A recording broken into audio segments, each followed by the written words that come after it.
I didn't know like too much about the Tate brothers before 2022, 2021, right? Mm-hmm. So when Tristan Tate like comes out and say, "Don't compare me to those red pill dorks," like, what's your reaction?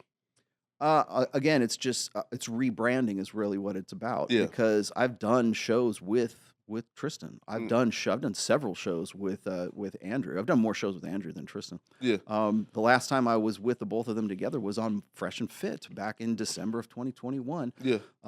And my good friend Justin Waller is very tight with them as well. I love, bro. Yeah, I love Jay Waller. You need to get Justin in here, please. as well. I love him. But he, he's very tight with them as well. I can text him right now. I got the number, but it's to me anyways. It's more of what is going to be on brand for the new version of these guys. What's going to be on brand for the next 18 months? What are people going to be about? I will give them this: they will keep their finger on the pulse of what's going on, sort of in social media and what the cultural, societal, like in global societal narrative is going to be. And honestly, I kind of see that as sort of this.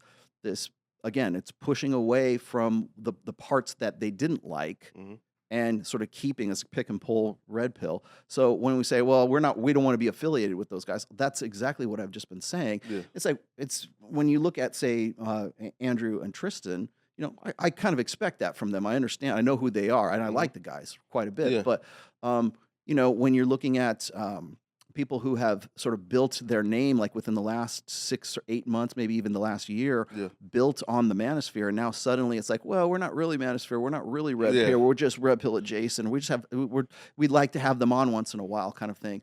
But I think it's just sort of this gradual kind of sunsetting themselves out of the Manosphere so that they can move into something else. Because, like I said before, getting into that culture war narrative doesn't play well with spin more plates, right? It doesn't. Absolutely. It doesn't play well with dating non-exclusively. It doesn't play well with open on my end and closed on her end, right? Yeah. That, like, I would love to say, if I was to have Tristan and Andrew here, I would say, so do you still believe in the open on your end and closed on her end? Is that now still part of is that still on brand, or is that not on brand anymore? Of course.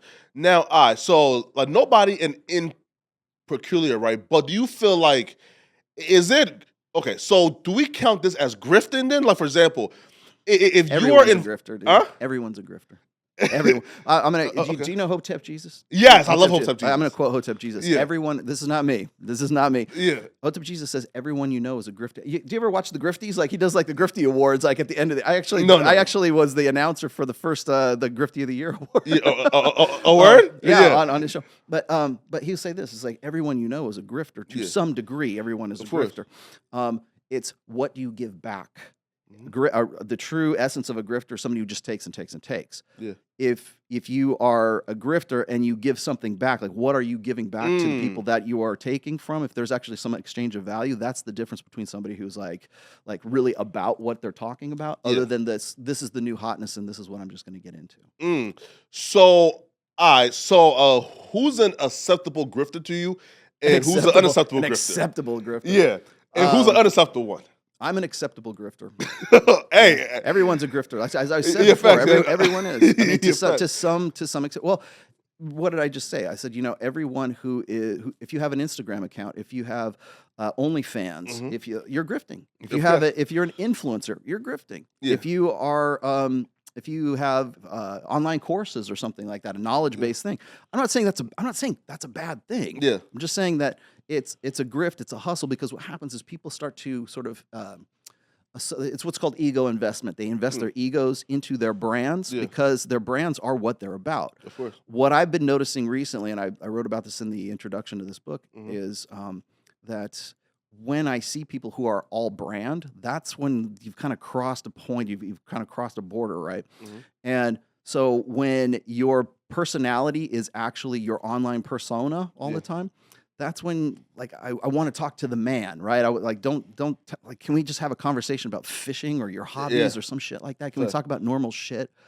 When I can't have that conversation with somebody, that's when grifting becomes like you become your grift, as opposed to like what is your honest to goodness personality versus the persona you created for yourself to sell whatever it is that you're selling. Well, here, right? So like, I wouldn't count you as a grifter, and here's why, right? Okay. I think like a grifter means like you're going to get, like for example, like you don't believe nothing you're saying, right? Right. It's hustle. I mean, yeah, I get the hustle part of it, It's but a play, you know? yeah, but I mean, I think that even the term grifter right now. I mean, if you want to go and look at the Yeah. the Wikipedia entry or You the, know.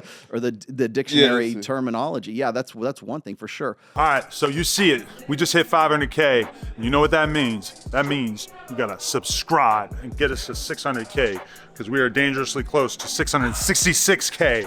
Let's go.